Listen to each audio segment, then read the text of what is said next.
Planet Institute. La courbe du bonheur n'est pas corrélée à la courbe du réchauffement climatique. Et ça, quelque part, pour moi, c'est important de le rappeler, ce facteur d'espoir. Et donc non, je ne suis pas éco-anxieux. Bonjour à toutes et à tous, je m'appelle Étienne Carlen, vous écoutez le podcast Pouvoir d'apprendre, pouvoir d'agir du Learning Planet Institute. Être acteur de la société, c'est d'abord être acteur de son éducation. L'éducation a pour objectif de promouvoir l'égalité des chances et l'épanouissement de chacun. Mais elle s'apparente souvent à un système subi qui sanctionne plutôt qu'il n'émancipe. Si les générations futures sont censées construire un monde meilleur, encore faut-il éduquer les enfants en développant leur pouvoir d'agir et leur esprit critique. L'intelligence réside dans notre capacité à tisser des liens entre les choses, à créer des connexions entre nos neurones. Au fil du temps, ces routes se transforment en sentiers battus, en chaînes trop ancrées. Alors comment hacker notre système neuronal pour maintenir une pensée dynamique et active ? En créant de nouveaux liens inspirés des connaissances et de la sagesse du vivant. C'est ce que nous propose notre invité du jour, Pierre Gilbert. Bonjour. Bonjour. Alors, vous avez étudié à Sciences Po Grenoble et aussi à l'École Polytechnique de Grenoble en vous spécialisant dans la transition écologique. Vous êtes également l'auteur d'un livre intitulé « Géomimétisme, réguler le changement climatique grâce à la nature », mais vous êtes surtout aussi prospectiviste. Vous avez travaillé notamment pour l'armée française afin de comprendre comment le changement climatique pourrait accroître les risques sécuritaires. Vous avez analysé l'influence de l'évolution des sols sur les sociétés et sur les politiques de certaines régions. Votre mission est d'anticiper l'avenir pour guider les décisions actuelles. Pierre Gilbert, ça me donne envie de vous poser ma première question. Alors pour vous, est-ce que le monde est modélisable ? Alors, c'est une très bonne première question pour un prospectiviste. Le prospectiviste, c'est pas un devin. Donc l'idée, c'est pas de lire dans l'avenir sur un scénario unique, parce que l'avenir est fait par définition d'une infinité de possibilités. Ce qu'on sait par contre, c'est que si on veut se projeter dans l'avenir de manière pas trop déconnante, entre guillemets, si vous prolongez les courbes, vous avez de grandes chances de vous tromper. Et ça, c'est ce que nos amis ingénieurs aiment bien faire, ou nos amis climatologues. On prolonge les courbes du réchauffement climatique, de la consommation d'énergie, de telle ou telle consommation. Et puis, on vous explique que, en fait, dans 20 ans, si on continue à développer les énergies renouvelables, on épuisera les minerais. Ça, c'est ce qu'on appelle de la pensée toute chose égale par ailleurs. C'est du prolongement de courbe, sauf que l'histoire n'est faite que de ruptures. C'est ce que Nassim Nicolas Taleb appelle les signes noirs. C'est des événements qu'on ne peut pas prédire, comme typiquement le Covid, comme la guerre en Ukraine, comme l'apparition d'Internet avant, mais qui bouleversent tout, qui bouleversent l'économie, qui proposent d'autres modèles de fabrication des objets, des choses. Peut-être que demain, on sait déjà faire du photovoltaïque organique, sans minerai, pour produire de l'électricité. Donc peut-être que demain, on pourra faire notre transition énergétique sans consommer autant de métaux que ce que nous disent les prolongements de courbe actuels. Vous voyez. Donc c'est ce que j'explique quand je dis que l'avenir n'est pas modélisable pour le meilleur et pour le pire. Si vous prenez l'extinction de la biodiversité, par exemple, on a parfois des populations d'animaux qui s'effondrent plus vite que prévu parce que quand vous retirez un maillon de la chaîne, c'est tout l'écosystème qui s'écroule. Mais parfois, les animaux réapparaissent beaucoup plus vite que prévu aussi. Je donne souvent l'exemple de la baleine franche australe qui est passée en 25 ans de 7500 individus à 25 000. Donc x 3,5 en 25 ans, personne n'avait prédit ça. Et c'est super, c'est une bonne nouvelle. Il y a aussi beaucoup d'autres bonnes nouvelles. Du moment qu'on laisse tranquille le vivant, il ne demande qu'à revenir quelque part. Mais alors, justement, le fait que ce monde finalement n'est pas linéaire ou pas véritablement modélisable, est-ce que ça peut créer une certaine angoisse par rapport à ce qui va se passer, notamment on pense à l'éco-anxiété, le fait de ne pas pouvoir anticiper, qu'est-ce que ça peut créer ? C'est sûr que vous avez des gens qui sont très à l'aise avec le fait de ne pas modéliser, ne pas rentrer dans un tableur Excel ces années futures. Vous avez des gens pour qui c'est très compliqué. Si aujourd'hui, moi je suis entrepreneur, aujourd'hui vous voulez aller voir des investisseurs, vous devez présenter un business plan très précis dans les prochaines années avec vos cases de tableur Excel bien remplies. Parce que on est dans une société qui pousse, un côté un petit peu obsessionnel des gens par peur de l'inconnu, hein, mais voilà, se projeter dans des cases. Bon, si le vivant n'est pas modélisable, il faut peut-être qu'on accepte de faire des choses sans mesurer parfois les impacts de manière précise. Aujourd'hui, si on permet à la biodiversité de revenir parce qu'on fait de l'agroécologie, parce qu'on fait de la reforestation à grande échelle, etc., qu'on arrête la pêche industrielle, eh bien, quelque part, on sait que c'est très bon pour la biodiversité. On ne sait pas forcément calculer quel sera le taux de retour sur investissement en termes de biodiversité, et c'est pas grave. Voilà. C'est pas grave, c'est pas pour autant qu'il faut pas le faire. Mais il y a beaucoup de politiques publiques et de politiques privées qui sont conditionnées à ces KPI, ces metrics, voilà. Donc c'est un peu de cette logique du contrôle dont il faut sortir si on veut accélérer sur la transition. Donc ça veut dire que vous n'êtes pas éco-anxieux, vous? Moi, personnellement, non, dans le sens où, encore une fois, quand on s'intéresse un petit peu à l'histoire, elle est faite de bouleversements imprévisibles, encore une fois, pour le meilleur et pour le pire, mais il y a aussi pour le meilleur. Et du coup, comment dire, moi, je m'attache à cet espoir. En fait, quand je parle du potentiel de la transition écologique, je me place toujours dans un scénario où on a un gouvernement qui se donnerait carte blanche. Si demain, voilà, on a un gouvernement qui embrasse cette question-là de manière très sérieuse et qui se donne tous les moyens, notamment de production monétaire, etc., pour financer la transition et puis planifier ça sérieusement, moi, dans mon optique, on peut réussir cette transition-là. Je veux dire, quand on s'intéresse un petit peu à la science et à la science du climat et au potentiel des puits naturels de carbone, ce que je fais dans mon bouquin, on se rend compte que la science, quelque part, ne nous condamne pas. Dans le sens où le scénario Mad Max, qui est clairement un produit de la victoire culturelle néolibérale, hein, c'est-à-dire l'idée de penser qu'un monde à plus 4 degrés, c'est Mad Max, hein, c'est le désert, c'est des gens qui se tirent dessus, etc. Pour moi, c'est pas un imaginaire ni viable ni probable, dans le sens où ce que je dis souvent en conférence, c'est qu'on peut être plus heureux dans un monde à plus 4 degrés si et seulement si on a adapté massivement nos sociétés parce que on a végétalisé nos villes, parce qu'on est passé à l'agroécologie, parce qu'on a réduit le temps de travail, qu'on a renforcé nos services publics, parce qu'on est sorti de l'angoisse du frigo vide et voilà, on a des mécanismes de sécurité sociale, etc. Moi, en gros, si on aligne tous ces si-là, si on a bien adapté notre société, si elle est capable de mieux encaisser des chocs, certes, on va se prendre des canicules un peu vénères, hein, c'est sûr. On va se prendre des pertes agricoles aussi. Forcément, il y a de l'aléa, même si on adapte notre agriculture. Mais est-ce que pour autant on sera plus malheureux ? Non, parce qu'en fait, le bonheur ne dépend pas de ça. Le bonheur, il dépend de la qualité des liens avant tout. Donc, une société qui favorise la qualité des liens, à plus 4 degrés ou pas, en fait, vous serez plus heureux, même si en été, vous suffoquerez un peu plus. Bon, donc là, le bonheur, la courbe du bonheur n'est pas corrélée à la courbe du réchauffement climatique. Et ça, quelque part, pour moi, c'est important de le rappeler. C'est facteur d'espoir. Et donc, non, je ne suis pas éco-anxieux. D'accord, on va y revenir justement à l'importance des liens. Mais là, je voulais aussi peut-être évoquer justement ce discours alarmiste autour de l'augmentation des températures. Est-ce qu'il a véritablement un effet sur notre engagement, enfin sur notre action ? Vous avez des gens pour qui le discours catastrophiste va créer un choc émotionnel. Et donc, ça va les faire réagir et donc ça va les amener petit à petit à se mobiliser et à se politiser. Si je prends le cas de la vague collapso qu'on avait eue il y a 5-6 ans avec les travaux de Pablo Servigne, etc., il y avait une vraie mode à l'époque autour de la collapsologie, donc un discours très pessimiste quelque part, qui montrait la systémique d'effondrement. C'est un discours qui a su mobiliser une partie de la population qui était sensible émotionnellement à ce scénario-là, pas à d'autres. Mais en fait, c'est pas grave, parce qu'aujourd'hui, les collapsos, ils ont aussi évolué. Aujourd'hui, Pablo Servigne, il vous parle davantage d'entraide. Et donc ça, voilà, le discours catastrophiste, si vous voulez, il va mobiliser une partie de la population. D'autres discours, plus inspirationnels, vont mobiliser d'autres parties de la population. En fait, il faut multiplier les récits.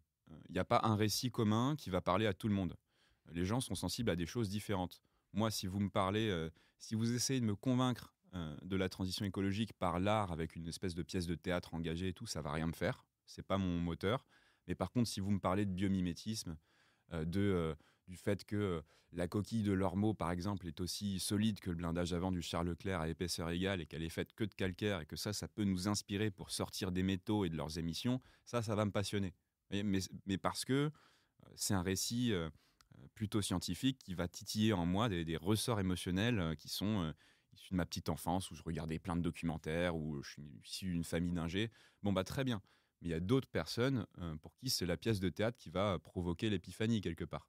Donc vous voyez, on parle beaucoup de nouveaux récits. Pour moi, c'est essentiel de les mettre au pluriel. C'est essentiel de faire une sorte de Netflix quelque part. Hein. L'algorithme de Netflix vous propose évidemment les programmes qui, en fonction de vos préférences, vont... donc vous avez un algorithme restrictif, mais les gens sont comme ça. Depuis des décennies, on a des algorithmes de réseaux sociaux qui nous enferment dans des bulles. Donc, en fait, on ne regarde que ce qu'on apprécie quelque part. Donc on va avoir le récit quelque part qui nous correspond le mieux aussi. Et c'est comme ça. Donc moi, j'appelle les acteurs de la transition à plutôt chercher à multiplier les récits. Donc, ce n'est pas les mêmes personnes qui produisent les mêmes récits. Hein. Vous avez des artistes, vous avez des intellectuels, vous avez des scientifiques. Par contre, ce qui est important, c'est que tout ce petit monde-là se connaisse entre eux de manière à pouvoir converger à un moment. Et ce moment-là, généralement, en France, hein, en tout cas, c'est l'élection présidentielle. C'est-à-dire que il faut multiplier les récits entre deux présidentielles, mais à un moment, il faut faire reconverger tout ça parce qu'il s'agit bien de gagner et de faire changer le pouvoir politique pour faire changer les lois. Parce qu'aujourd'hui, c'est pas l'accumulation de petits gestes ou de petits pas, même les plus sincères soient-ils. Hein. J'observe beaucoup de changements dans le monde de l'entreprise, mais à chaque fois, on bute sur toujours les mêmes grands obstacles systémiques où on a beaucoup d'entreprises qui nous disent « nous, on est prêts à faire notre transition, mais si on le fait, on fait exploser nos coûts, et donc il faudra des mécanismes de protectionnisme ». Bon voilà, donc ça, il n'y a qu'un État qui peut le mettre en place. Vous nous évoquiez le fait que vos récits, ceux qui vous intéressent, c'est notamment le vivant et les liens du vivant. Et donc, ça m'amène à ma question suivante, c'est, selon vous, est-ce qu'on sait réellement beaucoup de choses sur le vivant ? Pas vraiment. Ce qui est sûr, c'est que... Alors, moi, j'ai ma casquette d'entrepreneur, mais ma casquette d'expert, c'est vraiment essayer de comprendre les interactions entre biodiversité et climat. Hein. C'était le thème de mon bouquin sur le géomimétisme. Il y a une sorte de tome 2 en préparation, j'en dis pas plus, mais le fait est que j'ai le nez dans des centaines d'études scientifiques. Et là, en ce moment, je m'intéresse beaucoup à l'océan, par exemple, et à comment l'océan capture du carbone. On se rend compte qu'on sait vraiment pas grand-chose, quoi, sur comment tel type de plancton, que ce soit les coccolithophores, les diatomées, etc., quel rôle, déjà, on ne sait pas combien il en existe. On nous dit qu'il y a entre 20 000 et 1 million d'espèces d'algues. Donc ça fait quand même une grosse fourchette. En fait, on n'en sait rien parce que nos scientifiques ont à la fois peu de moyens. C'est vrai qu'il faut des bateaux, il faut des sondes, il faut des outils, il faut des scientifiques formés pour cartographier quelque part le vivant. Mais une fois qu'on l'a fait, en fait, il faut... si nos scientifiques ont si peu de moyens, c'est parce que ça n'intéresse pas grand monde. Quand un sujet scientifique intéresse les pouvoirs publics, par exemple envoyer quelqu'un sur la Lune, parce qu'il faut prendre de vitesse les copains soviétiques, là, vous avez le Pentagone, vous avez Washington qui débloque le projet Apollo, plusieurs milliards de dollars en très peu de temps et une mobilisation totale. Donc, quand on veut, on peut. Le vivant, pour l'instant, ça intéresse pas tant que ça, hein, finalement. On a un problème structurel avec la recherche publique, on pourra en parler après, mais... on sait relativement peu de choses. Il faut savoir qu'on a étudié à peu près 2% des plantes sur Terre, et pourtant on en tire plus de 25% de nos principes actifs de médicaments. Donc, en fait, ça montre le potentiel de, si on accroît cet effort d'étude systématique du vivant, des molécules qu'il compose, de ses formes, le progrès scientifique, en termes d'économie de la connaissance et d'économie décarbonée, il est faramineux. Donc ça, c'est assez stimulant pour se projeter dans un avenir qui est loin de l'éco-anxiété. C'est assez stimulant. Mais j'insisterai sur le fait que, en fait, cette connaissance du vivant, on l'a aussi perdue depuis 3 siècles et depuis 15 siècles. C'est-à-dire que avant, il y a 15 siècles en Europe, donc c'est-à-dire avant que l'Église se structure, l'Église de Rome, se structure et fasse la chasse à tous ceux qui avant pensaient que le divin était dans toute chose vivante, c'est-à-dire toutes les cultures animistes, toutes les spiritualités animistes, notamment celtes, chez nous. Mais voilà, il y a eu pendant des milliers d'années, si vous voulez, les traditions des peuples premiers, très ancrées dans la nature, euh, s'intéresser aux vivants d'une manière systématique. Et il y a encore tout un tas de peuples premiers où vous avez des traditions chamaniques qui se transmettent de manière orale, mais des connaissances très poussées. Pour en revenir à nos Celtes, un druide, un novate, donc c'est les druides c'est les druides guérisseurs qui s'intéressent aux plantes, connaissaient plusieurs centaines de plantes, se transmettaient ces connaissances-là, issues de millénaires d'observation, d'empirisme, transmis par l'initiation. Donc c'était des gens qui connaissaient beaucoup mieux que nous actuellement le vivant, paradoxalement. Il y a aussi des régressions dans l'histoire, il y en a beaucoup. Et je vous ai parlé de l'influence de l'Église, forcément, entre une tradition, entre une spiritualité qui dit que le divin est dans toute chose vivante et en nous, mais dans toute chose qui vit, donc c'est l'animisme, voilà. Ça, c'est pas forcément compatible avec le discours de vous avez un Dieu unique, potentiellement barbu, qui vous fait culpabiliser parce que vous êtes un pécheur de base, parce que vous êtes un être humain. Donc ça, c'est le discours de l'Église. Bon, les deux discours sont pas conciliables. D'ailleurs, les deux discours se sont fait la guerre. L'Inquisition, quelque part, c'est ça. C'est l'extermination à la fois des cathares, des templiers, donc qui sont les héritiers de cette tradition spirituelle animiste, pour tout un tas de raisons passionnantes que je n'ai pas le temps de développer aussi, mais aussi l'éradication des sorcières, qui étaient les herboristes de l'époque. Non, on connaît somme toute assez peu le vivant, et il est temps de s'y mettre. D'accord. Et donc, vous évoquiez le passage au monothéisme comme étant potentiellement aussi une des raisons de notre éloignement du vivant. Pour vous, quelles sont les autres causes potentielles autour de cet éloignement de la connaissance du vivant Après le monothéisme, je vous ai dit ça, c'était il y a à peu près 15 siècles, on a commencé à s'en détacher. Mais il y a 3 siècles, je vous ai dit. Et donc ça, c'est plutôt, la révolution cartésienne. Révolution, c'est un processus long, mais en gros, c'est Descartes dit quelque chose de très intéressant qui fonde un peu la science moderne, qui est que l'homme doit se rendre comme maître et possesseur de la nature. C'est ça son postulat de base. En gros, Descartes, donc dans la tradition chrétienne de l'Église, explique que Dieu a fait l'homme à son image, donc excite tout le vivant, voilà, mais que l'animal est une machine qu'il faut mettre au service de l'homme. Donc, quelque part, on ouvre une parenthèse scientifique on va chercher à développer des machines qui vont nous permettre de contrôler le vivant, de contrôler l'environnement, et donc de se rassurer fondamentalement. Je pense que, sans vouloir, il y a beaucoup de choses qui sont dites sur Descartes, mais sans vouloir trop aller là-dedans, mais je pense que Descartes était un grand stressé, pas forcément rassuré. Et quand vous vivez dans la peur, souvent en raison de choses que vous avez vécues dans votre petite enfance, mais quand vous vivez dans la peur, quelque chose que vous ne pouvez pas modéliser, que vous ne pouvez pas contrôler, je sais pas, la forêt par exemple, voilà, quelque part ça vous renvoie, ça c'est de la psychanalyse de base, mais ça vous renvoie à quelque chose qui vous fait peur. Donc, comment dire, j'ai vraiment, moi c'est quelque chose qui me passionne dans l'application de la psychanalyse, et notamment jungienne, à la systémique.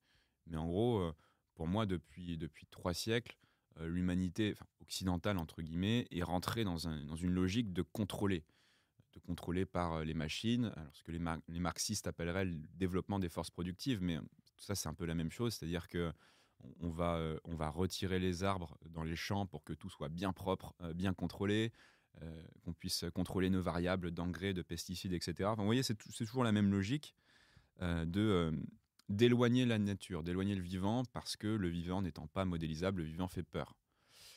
Mais contre Descartes, vous avez Rousseau.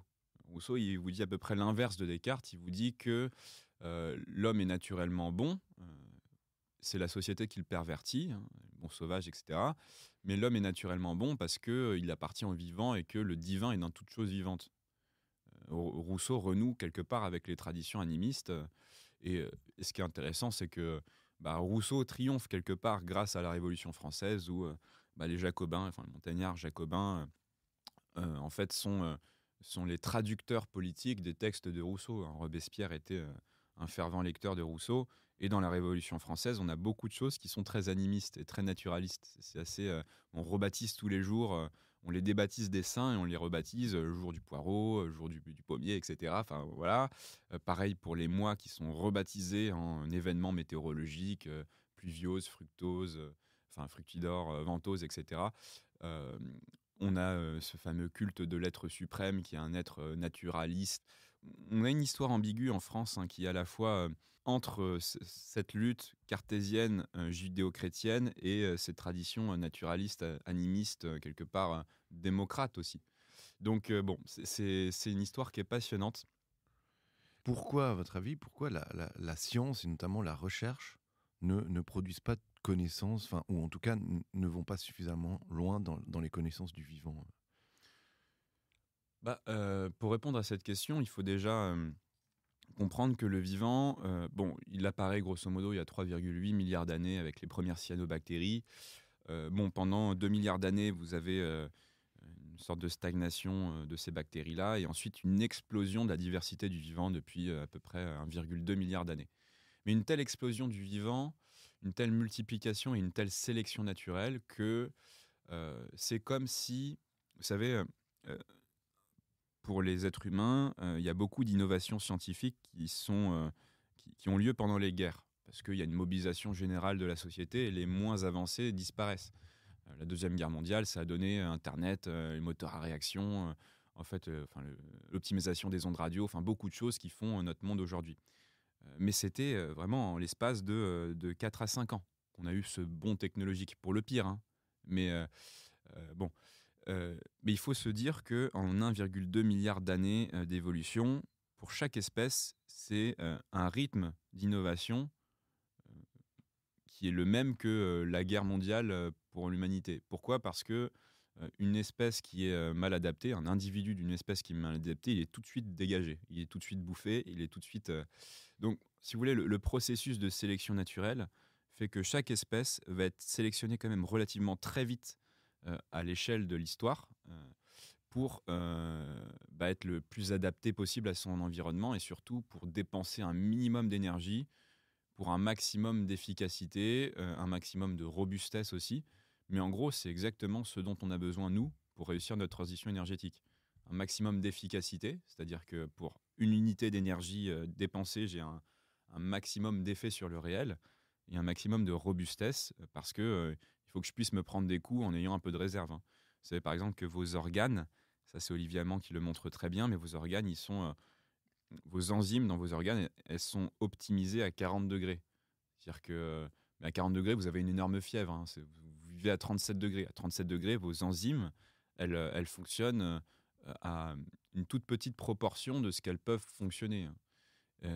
Donc, pourquoi ? Parce que l'organisme, il doit se garder une marge de manœuvre pour cramer des bactéries ou des pathogènes avec une bonne fièvre si jamais il y a un problème. Donc, il est plus dans la robustesse que dans la suroptimisation. Mais voilà, donc le vivant est extrêmement efficace par unité d'énergie dépensée. L'exemple du bargerou, c'est assez dingue. C'est un oiseau migrateur qui fait 11 000 km pour aller de la Nouvelle-Zélande à l'Alaska chaque année en une vingtaine de jours sans se poser. L'oiseau fait 400 grammes, il brûle à peine 100 grammes de graisse, une demi-plaquette de beurre. Et il a réalisé cette prouesse thermodynamique quelque part. Donc il y a énormément de choses à retirer de ces formes, de ces logiques de consommation d'énergie qui nous permettraient de demain déployer des machines décarbonées à l'efficacité énergétique maximale. Bon, évidemment, il ne faut pas que ces machines servent à détruire davantage le vivant. C'est pour ça que il y a toujours une tension entre ce qu'on appelle l'effet rebond. C'est-à-dire que dans l'histoire, les gains d'énergie, les gains d'efficacité, ça a donné une multiplication des appareils. donc plus d'impact sur le vivant, plus d'extraction minière, etc. Mais on n'est pas condamné à ça. Ça, c'est l'histoire. Mais avec un peu d'imagination et une autre logique politique, on peut très bien se dire que en étudiant le vivant, on fait d'énormes gains de productivité énergétique quelque part, mais que c'est pas mis au service de détruire le vivant, mais au service du bien-être des populations, parce qu'on a repris le contrôle politique là-dessus. Bref, donc tout ça pour vous dire que si la science va aussi lentement, c'est parce qu'on l'oriente mal. Aujourd'hui, tout le monde est fou sur l'IA et moi qui suis actuellement entrepreneur et intéressé par lever de l'argent, je vois bien qu'en fait tous les flux d'argent ils vont vers la tech, vers l'IA et vers des choses qui sont pas très intéressantes en réalité. Enfin, qui sont intéressantes, mais voilà.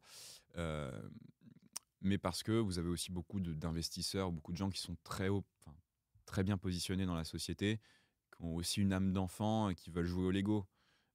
Pour qui l'IA, c'est excitant, en fait. On en revient à ce système limbique et ce système émotionnel. On est tellement déterminé par nos émotions et tellement peu par notre raison que, vous avez des gens qui préfèrent investir des milliards et des milliards sur une IA qui va vous générer une image plutôt que sur, demain, je sais pas moi, une industrie qui vous produirait des coques de voitures en calcaire issus de cet ormeau à la solidité plus importante que le blindage du Charles Leclerc. Ouais, du coup, ça me mène à ma dernière question. Donc, vous parliez justement du fait que, voilà, un peu les Lego, l'IA serait un peu les Lego des investisseurs de la tech. Donc, qu'est-ce qui fait que, justement, ils n'investissent pas dans des projets de transition? Et j'irai plus loin, je dirais, pourquoi est-ce qu'il est si difficile aux individus de changer leur habitude? Vous parliez de psychanalyse, vous mettez aussi de la psychologie sociale dans cette idée de transition, notamment autour des biais cognitifs. Est-ce que vous pouvez nous parler un peu de cette thématique-là? Oui, c'est sûr que c'est celle qui est la plus en écho avec le thème du podcast et j'aurais aimé en parler davantage. Mais bon, vous avez des gens, environ 15% d'une population, ça c'est assez constant d'ailleurs, mais qui ont un rapport ludique au changement.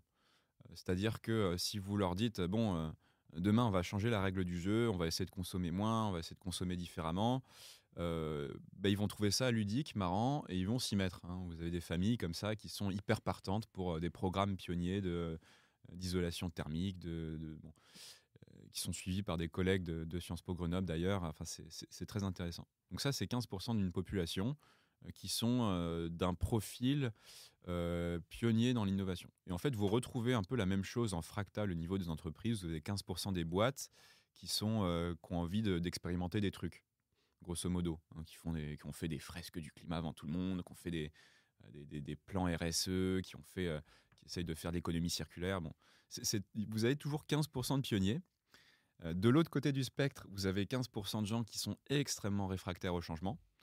Mais souvent, c'est lié à de l'insécurisation infantile, comme beaucoup. C'est-à-dire que vous parliez dans votre introduction de la plasticité du cerveau, du fait que vous avez des chemins neuronaux qui s'ancrent à force de répétition au fil du temps.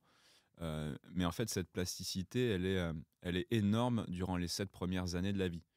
Et en fait, elle décroît de manière exponentielle. En fait, c'est une exponentielle inversée, mais entre 0, 3 ans, puis 3 ans, 7 ans. Ensuite, c'est à peu près câblé. Vous avez un retour de plasticité à l'adolescence. Mais grosso modo, il y a toujours de la plasticité. Mais grosso modo, vos premières années de vie sont entièrement déterminantes. Et si vous avez été insécurisé parce que vous aviez des parents insécurisants, ils n'ont pas assez donné d'amour, qui n'étaient pas assez prévisibles. Pour un enfant, c'est très important d'avoir de la prévisibilité. Si le parent vous surprend parce qu'il a une réaction, parce qu'il est stressé, qu'il pète un câble le soir que vous ne comprenez pas, en fait, ça, c'est assez traumatisant pour un enfant. Bref, mais quand l'enfant est insécurisé, quelque part, le changement, ça peut renvoyer à ces peurs infantiles inconscientes de danger. Donc, vous avez 15% de la population pour qui il ne faut même pas leur parler de changement, quoi. C'est warning. Voilà. Et entre les deux, vous avez 70% de plus ou moins pro-changement, de ventre mou, qui, quoi qu'il arrive, en fait, se laissera porter. Et ce qui est intéressant, c'est que dans l'histoire, les changements d'ampleur se font toujours par une minorité active. Généralement, c'est 1% qui donne 3,5%, qui donne 15%, qui donne 25%, et ensuite, il y a un basculement total de la population. C'est assez constant. Donc ça aussi, c'est gage d'optimisme parce que, encore une fois, vous n'allez pas pouvoir convaincre tout le monde. Et voilà, il y a des gens qui sont pris dans d'autres dynamiques de vie, dans d'autres préoccupations. Voilà, c'est comme ça. Mais si vous fédérez suffisamment de gens actifs, vous pouvez créer une sorte de saut quantique où d'une minorité infime, vous passez par une moindre minorité, puis au fait, le gros ventre mou va finir par suivre. Voilà, donc c'est ce qui me donne espoir quelque part, c'est que cette minorité active en France, que ça soit encore une fois dans le monde des sciences, de l'activisme, de la création culturelle, de l'éducation comme ici, on finit par bien se connaître en fait. Depuis 5 ans, c'est assez nouveau, mais on est tous à 2 coups de téléphone les uns des autres. Et ça, c'est assez nouveau et c'est assez intéressant pour la suite à mon avis. Je pense que ça veut dire que on va être à un moment donné, je vous parlais de la convergence des récits, mais je pense qu'à un moment donné, on va être en capacité de tous se retrouver, se fédérer. Donc, moi, c'est mon espoir. Mais autour d'une campagne présidentielle commune, alors je ne sais pas qui, quand ou comment. Hein, j'aimerais bien le savoir. Je pense qu'on est beaucoup à attendre de l'espoir en provenance du monde politique. Peut-être pas de ce monde politique-là, d'ailleurs. Il faudrait peut-être de la nouveauté. Mais en tout cas, c'est ce qui me fait espérer aujourd'hui. Merci Pierre d'avoir été avec nous, merci à vous de nous avoir écoutés. Dans le prochain épisode, vous retrouverez Bertie en compagnie de Marine Calmet, juriste, écologiste et conférencière. Et d'ici là, je vous invite à suivre nos activités sur notre site internet learningplanetinstitute.org et d'écouter l'ensemble de nos podcasts disponibles sur toutes les plateformes. Quant à moi, je vous dis à bientôt pour un prochain épisode. Learning Planet Institute.